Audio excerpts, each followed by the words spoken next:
Future intentions. I'm just going to the shops. Do you want anything? No, I don't think so. Oh, hang on. We haven't got any sugar left. It's all right. It's on my list. I'm going to buy some. What about bread? OK, I'll go to the baker and buy a loaf. And now here's the weather forecast for the next 24 hours for the whole of England, Wales, Scotland and Northern Ireland.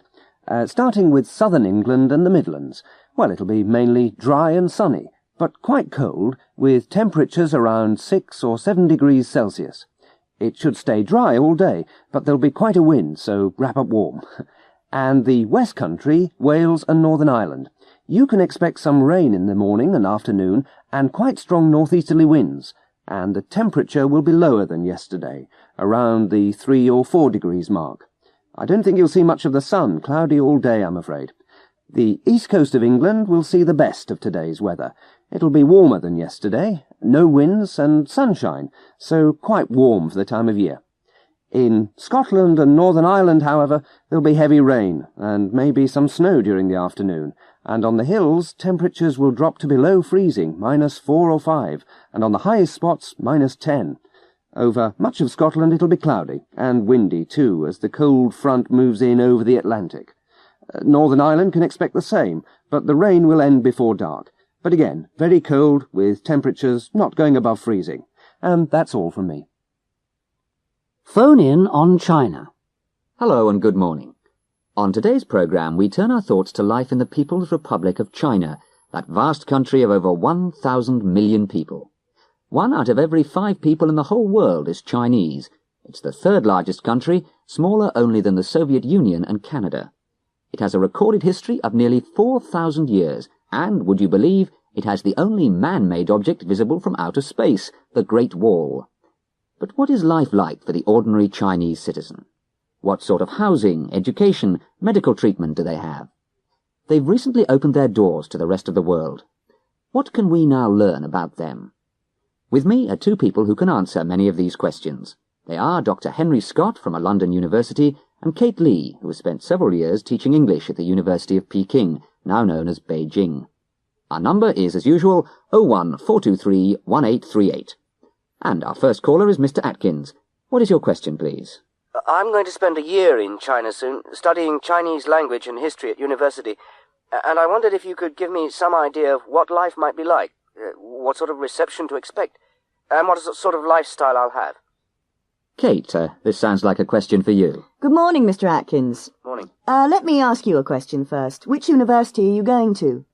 To the University of Jinan in the north. Oh, yes, that's the capital of the province of Shandong. Well, you'll live in the university, nearly all foreign visitors do, and you'll share a room with a Chinese student, which is also very common. Days start very early, so you'll have to get used to getting up at about 6 o'clock. There are morning exercises in the open air, and you'll be invited to join in, and then you'll have breakfast at about 6:30, and all meals are communal. Now, your classes will probably be in both English and Chinese, and they'll begin at 7:30. Lunch is at 12, and then there's a rest until 3, and then more classes until 6. Yes, and could I ask what sort of things people do in the evening? Well, the main entertainments are going to the cinema, which everybody does at least twice a week. In fact, it's difficult to get tickets.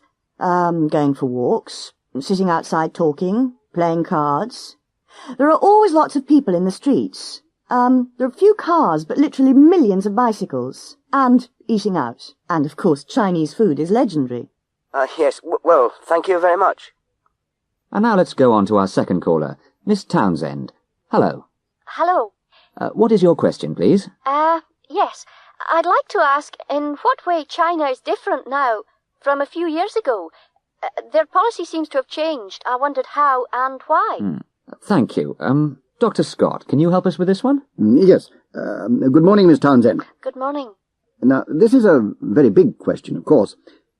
China has been a socialist republic since 1949, under the leadership of Mao Zedong.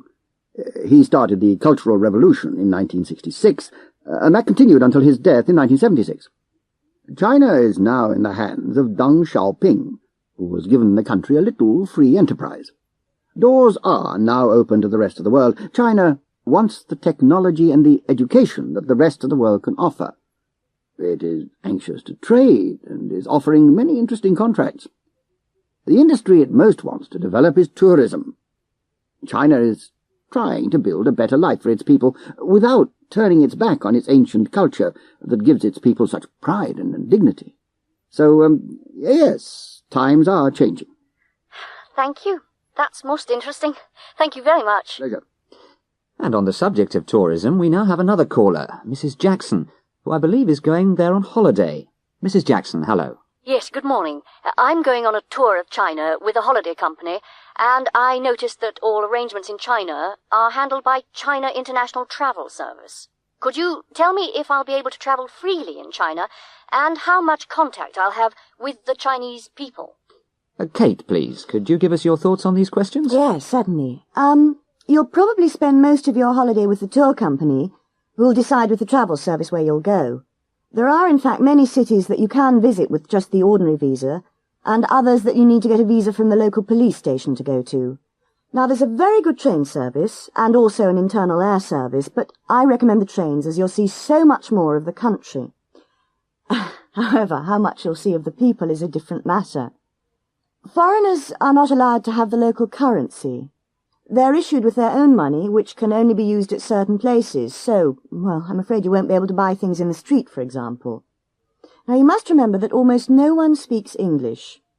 So, I strongly recommend you learn some Chinese before you go. It's a very different way of life. The Chinese are friendly, honest, terribly proud of their country and the progress it's made, enthusiastic, and they'll be very interested in you, where you're from, what you do, how you live, everything. You must remember that tourism is still in its infancy. If you go with the right attitude, your visit to China will be one of discovery and, well, it'll be a very memorable experience. Thank you very much. And now we have a question from a Mr. Cannings. Hello, Mr. Cannings. Hello, yes. Yes, I'd like to ask about the food. Are the Chinese restaurants we have here typical of the food you find there? Thank you. Dr. Scott. Good morning, Mr. Cannings. Well, Chinese cuisine is rightly famous in the whole world. I mean, sweet and sour sauce.